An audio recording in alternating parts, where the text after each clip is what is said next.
MP ಗೆದ್ದೋ, ಈಗ MLC 2 ಕ್ಷೇತ್ರನೂ ಗೆದ್ವಿ. ಒಟ್ಟಾರೆ ಮೈತ್ರಿ ಮುಂದುವರೆದ್ರೆ ಕಾಂಗ್ರೆಸ್ಗೆ ಹಿನ್ನಡೆ ಆಗುತ್ತೆ, ಮೈತ್ರಿಗೆ ಗೆಲುವಾಗ್ತದೆ.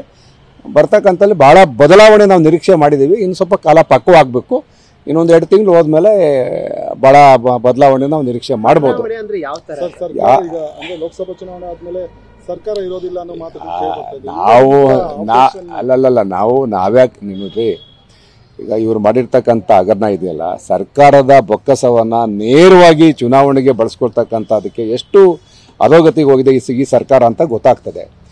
ಶಾಸಕರು ಬಹಳ ಅಸಮಾಧಾನವಾಗಿದ್ದಾರೆ ಕಾಂಗ್ರೆಸ್ನಲ್ಲಿ. ಇವರ ಸರ್ಕಾರದ ನಡವಳಿಕೆಗಳ ಬಗ್ಗೆ ಬಹಳ ಅಸಮಾಧಾನ ಇದ್ದಾರೆ. ಶಾಸಕರ ಬೇಗುದಿ ಯಾವಾಗ ಸ್ಫೋಟಗೊಳ್ತದೋ ನೋಡಬೇಕು. ಅವರು ಬೇಡ ಈ ಸರ್ಕಾರ ಅನ್ನೋ ದಿವಸ ಸರ್ಕಾರ ಇರಲ್ಲ ಅಷ್ಟೇ. ನಿಮ್ಮ ಮಾತಿನ ಅರ್ಥ ತಾನಾಗೆ ಉರುಳುತ್ತೆ. ಮಂಜುನಾಥ್ ಮೆಕಡೇಮಿಯಾ ಕೃಷಿಯಲ್ಲಿ ಎಕರೆಗೆ ವರ್ಷಕ್ಕೆ 20 ಲಕ್ಷ ಗಳಿಸ್ತಿದ್ದಾರೆ. ನೀವು ಕೂಡ ಅವರಿಂದ ಕಲಿಬೇಕಾ? ಅವ್ರ ಜೊತೆ ವಿಡಿಯೋ ಕಾಲ್ನಲ್ಲಿ ಮಾತಾಡಬೇಕಾ? ಈಗಲೇ ಫ್ರೀಡಮ್ ಆ್ಯಪ್ ಡೌನ್ಲೋಡ್ ಮಾಡಿ. ಉಂಟೋಗ್ಬೋದು, ನೋಡೋಣ.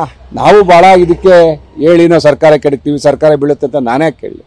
ಒಟ್ಟಾರೆ ನೋಡ್ತಾ ಇದ್ದೀರಲ್ಲ, ಇವಾಗ ಶಾಸಕರುಗಳಿಗೆ ಈ ಸರ್ಕಾರದ ಎಲ್ಲ ನಡವಳಿಕೆಗಳ ಬಗ್ಗೆ, ಈ ಗ್ಯಾರಂಟಿಗಳ ಬಗ್ಗೆ ಶಾಸಕರಿಗೆ ವಿಶ್ವಾಸ ಇಲ್ಲ. ಸರ್ಕಾರ ಸರಿದಾರಿಯಲ್ಲಿ ಹೋಗ್ತಾ ಇಲ್ಲ, ಸಿಕ್ಕಾಬಟ್ಟೆ ಸಾಲ ಮಾಡ್ಕೊಂಡಿದೆ. ಮುಂದೊಂದು ದಿನಗಳಲ್ಲಿ ಒಂಥರ ದಿವಾಳಿ ಸರ್ಕಾರ, ಆರ್ಥಿಕ ಸ್ಥಿತಿ ಚೆನ್ನಾಗಿಲ್ಲ, ಹದಗೆಟ್ಟಿದೆ, ಜನಸಾಮಾನ್ಯರಿಗೆ ಇದು ಸರಿಯಾಗಿ ಸ್ಪಂದಿಸ್ತಾ ಇಲ್ಲ ಅಂತೇಳಿ ಜನಗಳ ನೇರ ಆಪಾದನೆ ಇದೆ. ನೋಡಬೇಕು ಮುಂದೆ ಯಾವ ಥರ ತಿರುವು ತಗೊಳ್ತದೆ ಅಂತ. ತುಂಬ ಅರ್ಲಿ, ಈಗ ನಾನೇನು ಹೇಳಲಿಕ್ಕೆ ಹೋಗಲ್ಲ. ಇನ್ನೊಂದಷ್ಟು ದಿವಸ ಹೋದ್ಮೇಲೆ ಎಲ್ಲ ಚಿತ್ರಣ ಗೊತ್ತಾಗ್ತದೆ. ಸಚಿವ ಸ್ಥಾನಕ್ಕೆ ನಾಗೇಂದ್ರ ಅವರು ರಾಜೀನಾಮೆ ಕೊಡಬೇಕಾಗಿತ್ತು ಮೊದಲೇ. ಬರೀ ರಾಜೀನಾಮೆ ಅಲ್ಲ, ಇದು ಸಮಗ್ರ ತನಿಖೆ ಆಗಬೇಕು. ಬಡವರ ದುಡ್ಡು, ಸಾರ್ವಜನಿಕರ ತೆರಿಗೆ ಹಣ ಈ ರೀತಿ ಪೋಲಾಗಬಾರ್ದು. ಈಗಿದು CBI ಎಂಟ್ರ್ ಆಗಿದೆ, ಎಲ್ಲ ತನಿಖೆ ಮಾಡ್ತಾ ಇದ್ದಾರೆ. ಸತ್ಯ ಹೊರಬರಲಿ.